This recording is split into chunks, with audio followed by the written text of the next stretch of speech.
அதாவது கடவுளை தேடும் மனம். அதாவது நம்ம ஒவ்வொரு மனிதனும் நம்ம ஒவ்வொரு செயலை செய்கிறோம். அந்த செயல் வெற்றி அடையுதா அப்படின்னா கேள்விக்குறி தான். ஏதாவது ஒரு சில நேரங்களில் வெற்றி அடையுது, சில நேரங்களில் தோல்வி அடையுது. ஆனால் நம்மளுடைய மனம் நினைப்பது போல் நம்மளால் வாழ முடியல. பிறர் சொல்வதை கூட கேட்டு அதை பிரகாரம் கூட வாழ முயற்சி செஞ்சாலும் வாழ முடியல. ஏன்னா நமக்கு அப்பாற்பட்ட ஒரு சக்தி இருக்குது, நம்மளை ஏதோ ஒன்று இயக்குது, நம்மளை ஏதோ ஒன்று கட்டுப்படுத்துது.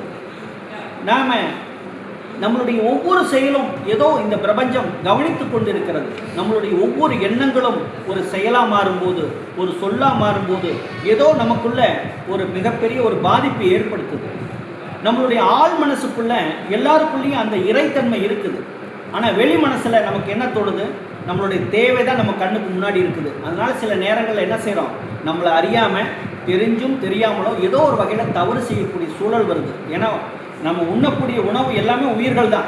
ஏன்னா நம்மளுடைய ஒரு உயிர் வாழணும்னா பிற உயிர் பொருட்களை சாப்பிட்டா தான் உயிர் வாழ முடியும். அதுதான் சூழ்நிலை. அது தாவரமாக இருந்தாலும் சரி, விலங்குகளாக இருந்தாலும் சரி, எல்லா உயிரினமும் பிற உயிர்களை உட்கொண்டு தான் இந்த பிரபஞ்சமே தன்னைத்தானே ருசித்து அனுபவித்து கொண்டு வாழ்வது தான் இந்த பிரபஞ்சத்தினுடைய ஒரு அமைப்பு.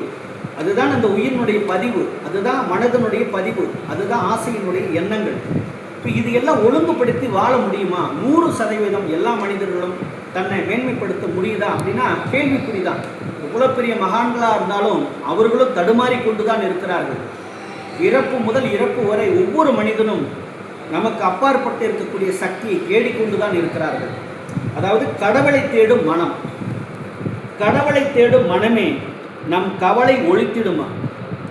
இறைவனை தேடும் மனமே நமக்கு இன்பம் தந்திடுமா? நிறை குறை இருக்கின்ற வாழ்விலே நிம்மதி கிடைத்திடுமா? இன்பம் துன்பம் நிலையில்லை, அமைதி நம்முள் தோன்றிடுமா? உணர்ச்சிகள் உணர்வுகள் போராட்டம், உண்மை விளங்கா மன ஓட்டம், விருப்பும் வெறுப்பும் தோன்றுதே மனதில், விதிவினை செயல்கள் புரியலையே, நடக்கும் செயல்கள் அனைத்திலுமே நமக்கு நன்மைகள் சேர்ந்திடுமா? நம் மனம் போல் வாழ முடியாது, பிறர் மனம் போல் வாழ இயலாது. மனதில் 1000 எண்ணங்கள் மனம் விட்டு பேச முடியுதே. மனதில் தோன்றும் குழப்பங்கள் மனிதனால் தீர்க்க முடியுமா? நன்றி.